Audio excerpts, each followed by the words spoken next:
Halo Bapak Ibu Saudara yang terkasih, yang dikasihi oleh Tuhan. Kembali lagi kita bertemu di dalam program Sapaan Pengharapan.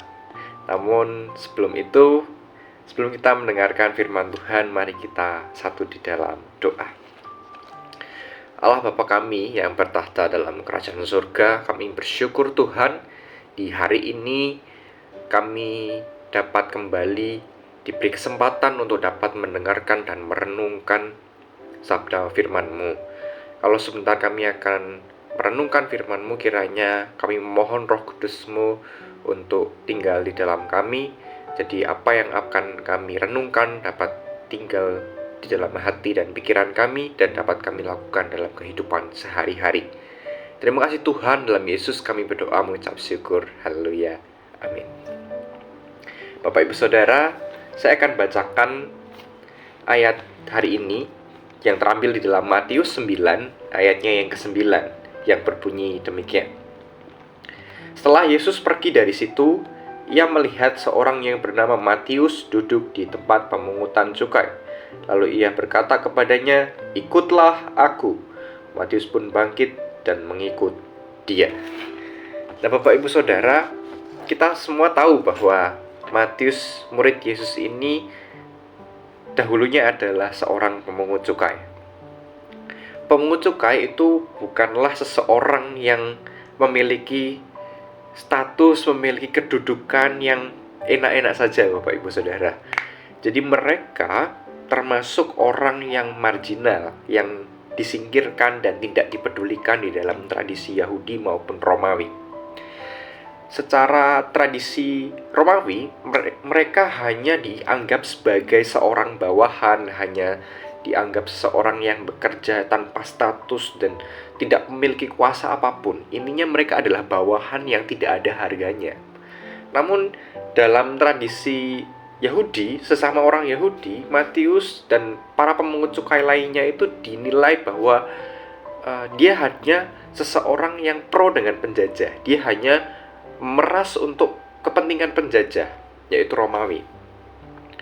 Jadi dalam tradisi mereka sangat dipandang rendah di dalam kelas sosialnya, karena di dalam tradisi Yahudi itu ada tingkatan kelas sosial, Bapak Ibu Saudara. Yang pertama itu tentu para ahli-ahli agama Yahudi seperti imam, para Farisi, para Saduki, dan ahli Taurat dan lain-lain. Dan juga yang golongan kedua adalah rakyat, pedagang, dan lain sebagainya. Nah, di dalam kelas yang ketiga dan yang paling rendah itu adalah disitulah terdapat pemungut cukai. Jadi kita bisa bayangkan betapa sangat tersiksanya orang dengan status pemungut cukai karena mereka sangat disingkirkan, mereka sangat dimarginalkan dalam tradisi-tradisi kehidupannya. Nah, namun Bapak Ibu Saudara, kita hari ini belajar dari Yesus. Yesus yang hadir bagi Matius, Yesus yang hadir bagi Matius sang pemungut cukai. Ia mau rela untuk menghampiri orang yang dianggap berdosa, orang yang marginal. Jadi kita belajar untuk mempedulikan orang yang marginal, mempedulikan orang-orang yang ada di sekitar kita. Meski terkadang kita memperhatikan orang-orang yang di sekeliling kita itu tidak selalu diterima dengan baik, begitu ya Bapak Ibu Saudara. Seringkali ketika niat kita untuk menolong itu sudah ada, tetapi orang itu yang melakukan penipuan, seolah dia memiskinkan dirinya dan lain sebagainya.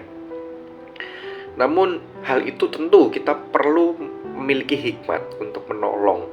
Untuk menolong orang yang marginal pun kita membutuhkan yang namanya hikmat itu sendiri. Jadi hal ini memberikan makna bahwa kita dapat menolong orang-orang yang marginal, tapi jangan lupa meminta hikmat dari Tuhan. Lalu teks ini menarik Bapak Ibu Saudara, karena setelah di ayat-ayat selanjutnya ketika kita baca dalam Matius 9, para orang Farisi itu tidak terima kalau Yesus itu makan bersama-sama dengan para pemungut cukai yang lain. Hal ini karena Yesus sang guru itu memakan bersama, itu artinya ia menaikkan derajat orang pemungut cukai ini sama dengan orang Farisi. Dan situlah orang Farisi tidak terima. Karena dalam hal ini Yesus pun juga orang Farisi, Bapak Ibu Saudara. Ia juga seorang petinggi ajaran agama Yahudi, bukan? Jadi ketika ia makan bersama dengan orang pemungut cukai, orang Farisi merasa bahwa kamu kenapa makan bersama-sama dengan orang-orang berdosa? Namun menarik, Yesus mengatakan bahwa bukan orang sehat yang membutuhkan tabib, tetapi orang sakit yang membutuhkan tabib. Jadi dalam hal ini Bapak Ibu Saudara, marilah kita belajar untuk mempedulikan orang yang marginal bersama dengan hikmat seperti Yesus.